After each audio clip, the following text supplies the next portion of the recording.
여러분 모두 부자 되세요. 새해가 되면 빠지지 않고 등장하는 인사말이죠. 그런데 여기 부자는커녕 사업 실패로 큰 빚을 진 남자가 있습니다. 의욕을 잃은 채 살아가던 그에게 어느 날 기적 같은 일이 벌어졌다고 하는데요. 과연 무슨 일이 생긴 걸까요? 돈과 인생의 진짜 주인이 되는 법, 부자의 그릇입니다. 영화대 영화인 줄 아셨죠? 부경식입니다. 아니 이 엄동설안에 하염없이 공원을 서성이는 남자. 100원이 부족해. 이제 자판기 커피도 못 사는 처지가 됐구나. 이거라도 괜찮으면 빌려드리리다. 외모부터 고맙습니다. 범상치 않은 노인의 등장. 덕분에 따뜻한 커피를 마실 수 있겠는데요. 정말 그걸로 할 텐가? 혹시 제가 고개를 숙이지 않아서 언짢으신 겁니까? 그럼 고개를 숙일 테니 이제 그만 봐주시죠. 고개를 더 숙여보게나.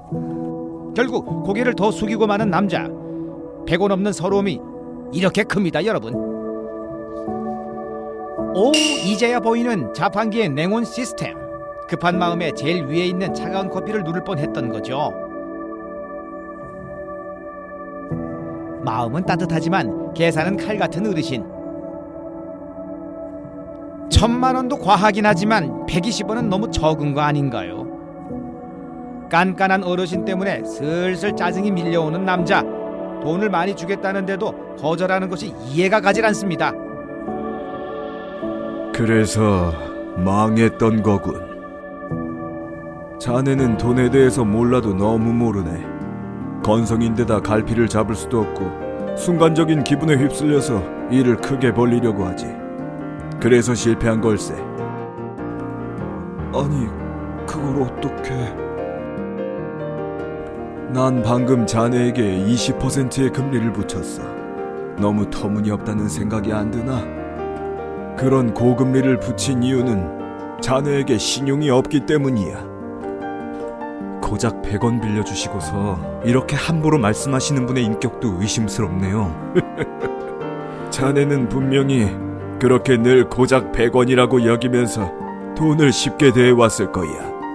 돈은 그 사람을 비추는 거울이라네. 지금의 자네는 1000원도 제대로 다루지 못하고 있어. 나름 잘 나가던 사업가에서 한순간에 돈에 허덕이는 신세가 된 남자인데요. 사람에게는 각자 자신이 다룰 수 있는 돈의 크기가 있다네. 이걸 부자의 그릇이라고 말하지. 복권에 당첨만 되면 잘 살 것 같나? 하지만 뉴스를 보면 당첨자들이 파산한 이야기들이 자주 나와. 갑자기 불어난 돈을 통제 못하고 휘둘려버린 것이지. 만약 같은 이유로 자네가 300만 원의 월급조차 제대로 다루지 못한다면 자네 또한 100억 복권에 당첨돼도 통제하지 못할 거라네. 이처럼 사람에겐 각자 다룰 수 있는 돈의 크기가 있기 때문에 아무리 많이 벌어도 그릇이 안 되면 결국 빠져나가게 되지. 돈은 그만한 그릇을 가진 사람에게 모인다네. 부자들에겐 몇 가지 습관이 있지. 먼저 그들은 경험을 두려워하지 않아. 그들이 두려워하는 건 돈이 줄어드는 게 아니라 돈이 늘어나지 않는 거야. 배트를 많이 휘둘러야 기회가 왔을 때 홈런을 날릴 수 있다는 걸 본능적으로 아는 거지. 도전을 두려워하지 않는 것. 이게 바로 그릇이 큰 부자들이 가진 첫 번째 습관이야. 또한 무슨 일이 있어도 약속을 지키고 남의 믿음에 부응하려 한다네. 그건 돈이 남으로부터 온다는 것을 알고 있기 때문이지.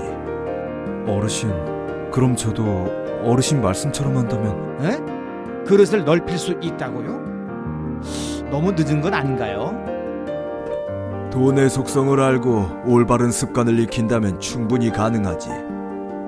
그래서 부자가 되려면 무엇보다 부자의 습관부터 훔쳐야 해. 괜찮다면 내 이야기를 더 들어보겠나? 부자의 그릇을 넓힐 이야기들을 더 들려주지. 이 책은 2015년 출간 이후 최고의 부자학 입문서로 꼽혀온 교양 소설입니다. 실패한 사업가가 우연히 노인을 만나 돈을 다루는 능력을 배우는 과정을 담고 있는데요. 배우 하정우와 김봉진, 우아한 형제들 의장이 강력 추천한 책으로 화제가 되었습니다. 돈을 쓰는 감각을 가진 사람이 될지 돈에 휘둘리는 사람이 될지는 선택에 달려 있습니다. 읽는 내내 감동으로 눈물이 주르르 40만 명의 삶을 기적적으로 변화시킨 돈과 인생의 주인이 되는 법, 부자의 그릇이었습니다.